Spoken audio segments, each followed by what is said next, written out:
കുറച്ച് പൈസയൊക്കെ കൈ വന്നിട്ട് വേണം എനിക്ക് അവിടെ ഒന്ന് പോകണം. ഇഷ്ടമുള്ള സാധനങ്ങളൊക്കെ ഉണ്ട് ലിസ്റ്റിൽ, അതൊക്കെ ഒന്ന് വാങ്ങണം. ഒത്തിരി പൈസയൊന്നും വേണ്ടല്ലോ, കുറച്ച് പൈസ മതി.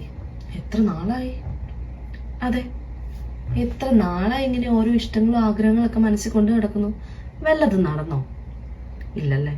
അപ്പം നിങ്ങളുടെ പ്ലാൻ വർക്കൗട്ട് ആവുന്നില്ല. ഇനി എന്നാ ചെയ്യേണ്ടതെന്ന് ഞാൻ പറയാം. അതിനു മുമ്പ് ഹലോ. അപ്പം ഇന്ന് നമ്മുടെ 14 days ചലഞ്ചിലെ 7ാമത്തെ ദിവസമാണ്. ഇന്ന് നമ്മൾ പറയാൻ പോകുന്നത് എന്താണെന്നറിയാമോ? Invest in your dreams.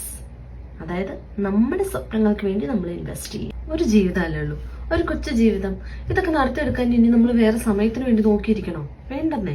അതോ ലോട്ടറി അടിക്കാൻ നോക്കിയിരിക്കണോ? അതും വേണ്ട. ഇതൊന്നും നടക്കാൻ പോണില്ല. നമ്മുടെ ഇഷ്ടങ്ങൾ, നമ്മുടെ ആഗ്രഹങ്ങൾ, നമ്മുടെ സ്വപ്നങ്ങൾക്കൊക്കെ വേണ്ടിയിട്ട് മെനക്കെടേണ്ടത് നമ്മുടെ മാത്രം ഉത്തരവാദിത്തമാണ്. ഒക്കെ വലിയ വലിയ ആഗ്രഹങ്ങളുടെ കാര്യമല്ല പറഞ്ഞാൽ. എനിക്ക് സമയം വേണം, പൈസ വേണം, അതിൻ്റെതായ ബുദ്ധിമുട്ടുകളും കാര്യങ്ങളും ഉണ്ട്. പക്ഷെ കുഞ്ഞു കുഞ്ഞു ആഗ്രഹങ്ങളൊക്കെ നമുക്ക് നേടിയെടുക്കാൻ പറ്റുന്ന, ഒരിച്ചിരി എഫേർട്ട് ഇട്ടാൽ നേടിയെടുക്കാൻ പറ്റുന്ന ആഗ്രഹങ്ങളൊക്കെ അപ്പം നേടിയെടുക്കുക. അതിനൊക്കെ വേണ്ടി നമ്മൾ താമസം എടുക്കേണ്ട ആവശ്യമില്ല. ഒന്നിനു വേണ്ടി കാത്തിരിക്കേണ്ട ആവശ്യമില്ല. എനിക്കുണ്ട് കേട്ടോ അങ്ങനെ ഒരു ആഗ്രഹം.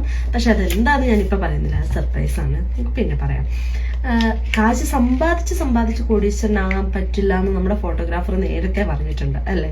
അപ്പം ഇന്ന് നമ്മൾ ചെയ്യാൻ പോകുന്ന കാര്യം എന്താണെന്നറിയാമോ? അതിന് വേണ്ടിയിട്ട് നമ്മൾ ഇന്ന് മുതൽ സ്റ്റാർട്ട് ചെയ്യണം. അതിനുവേണ്ടി ഞാനൊരു പിഗ്ഗി ബാങ്ക് മേടിച്ചു. കണ്ടോ, ഇത് വേണമെന്നൊന്നുമില്ല, നമുക്ക് പെട്ടെന്ന് ആക്സസിബിൾ ആകാത്ത എന്തും ആകാം. ഒരു ചെറിയ എന്താ പറയുക, നമ്മുടെ വീട്ടിലേക്കാണ് ടിന്നൊക്കെ ഉണ്ടാവുമല്ലോ, അതൊക്കെ മതി. ഇപ്പം ഞാനൊരു പിഗ്ഗി ബാങ്ക് മേടിച്ചേ. അപ്പം എനിക്കുണ്ട് അങ്ങനെ ഒരു ആഗ്രഹം. അപ്പം കുറച്ച് നാളെ ഞാൻ അതൊക്കെ ആഗ്രഹിക്കുന്നത്, ഒന്നും ഇതുവരെ നടന്നിട്ടില്ല. അപ്പം നമ്മൾ അതിന് വേണ്ടിയിട്ട് ഇന്ന് വർക്കൗട്ട് ചെയ്യണം. കയ്യിലുള്ളതുപോലെ 5 ആവാം 50 ആവാം, അതൊക്കെ നിങ്ങളുടെ ഇഷ്ടം. എന്താണോ ഉള്ളത് അത്.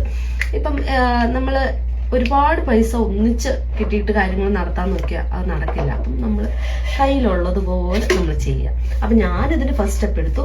അപ്പം നിങ്ങളും ഇതുപോലെ തന്നെ ഇന്ന് തന്നെ ഇപ്പം തന്നെ ചെയ്യുക. 5 രൂപയുള്ളോ അതെടുത്ത് മാറ്റി വെക്കുക. ആ പൈസ വേറെ ഒന്നിനു വേണ്ടി എടുക്കണ്ട, നമ്മുടെ ആ ഒരു ഇഷ്ടത്തിന് വേണ്ടി മാത്രം അത് മാറ്റി വെക്കുക കേട്ടോ. അപ്പം എല്ലാവരും ഇൻവെസ്റ്റ് ഇൻ യുവർ ഡ്രീംസ്. മറ്റുള്ളവരുടെ മാത്രം ആഗ്രഹങ്ങൾക്ക് വേണ്ടി ജീവിക്കാതെ ഇടയ്ക്കൊക്കെ നമ്മുടെ ഇഷ്ടങ്ങളും നമ്മുടെ സ്വപ്നങ്ങൾക്ക് വേണ്ടിയിട്ടും കൂടെ പരിശ്രമിക്കുക. അപ്പം എല്ലാവർക്കും